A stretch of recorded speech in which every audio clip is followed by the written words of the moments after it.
Na nga daw ni Jowa ang ulam na ito kaya ito nga po yung lulutuin namin at nagpatulong na nga ako kay Tyler na magpalit ng aming bedsheet. Nga kami dito Kumarites para bumili ng noodles or sa Korean store ba ito. Kilala nga po ako ni ate Kumarites pagkapasok ko pa lang. Tinanong niya nga po ako kung dito daw ba ako nakatira. Ibilin na rin kasi kami dito dati Kumarites pero hindi pa nga po ako nagbibideo noon. Isang manghang at isang hindi nga po yung aking binili dahil parehas na nga rin po kami ng ulam ng aking mga anak. Tapos naghanap na nga rin po kami ng pwede naming ipanghalo. Marami tayong choices dito Kumarites kaso syempre hindi natin kaya ng budget iyan. Muha na nga rin ako nitong seaweed Kumarites dahil masarap din talaga ito ihalo sa noodles. Kaunti lang naman yung aming binili Kumarites dahil bibili pa kami sa palengke. Kaya ayan diretso na nga rin po kami bayad.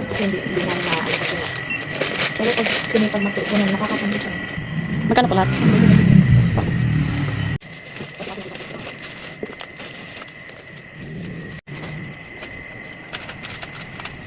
Thank you. Pagkalabas namin sabi ko nga kay Jowa ay dagdagan pa namin ito ng panghalo kaya pumunta pa kami ng palengke. Nangayon po kami ng malalaking siomay at saka isa pang balot ng panghalo doon. Diretso na nga rin pa ako luto nito Kumarites, madali lang naman itong lutuin. At kailangan natin hati-hatiin iyan para naman nga po hindi mabulunan yung dalawa kong anak. Iniasikaso ko nga po ito ay nagpapakulo na nga po ako ng tubig. May nagre-request nga rin po sa akin na gumawa na ulit ng long form video. Araw na kasi na purong reels nga lang po yung aking ginagawa.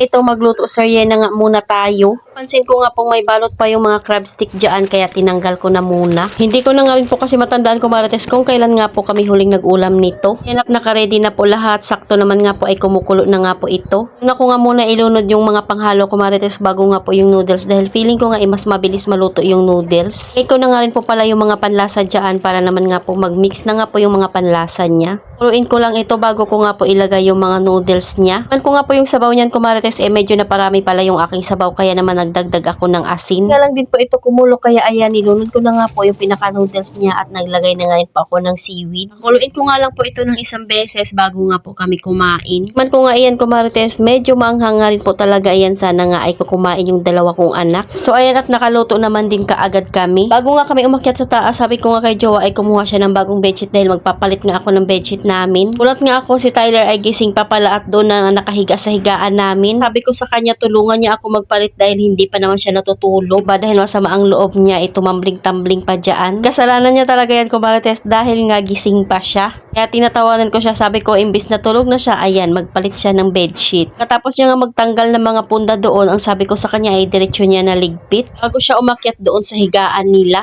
Wala naman siya magagawa dyan dahil gising pa nga siya at nagsiselfone nga siya dito sa higaan namin. Ang init din kasi talaga ng panahon kaya sabi ko nga kahit hindi na siguro kami magkumot muna. Pagkatapos niya maligpit yung mga pinapaligpit ko sa kanya, sabi ko sa kanya ay umakyat na doon sa taas at matulog na. Nagsama ko na nga yung dalawang una na maliit doon sa isang punda. Parang hindi nakakalat. Panigurado masarap na naman nga po itong aming tulog Kumarites dahil bagong palit na naman nga po itong bedsheet namin. So ayun lang muna Kumarites, salamat sa panonood. Follow for more. God bless us. At sana i-share nyo na nga rin po itong aking video.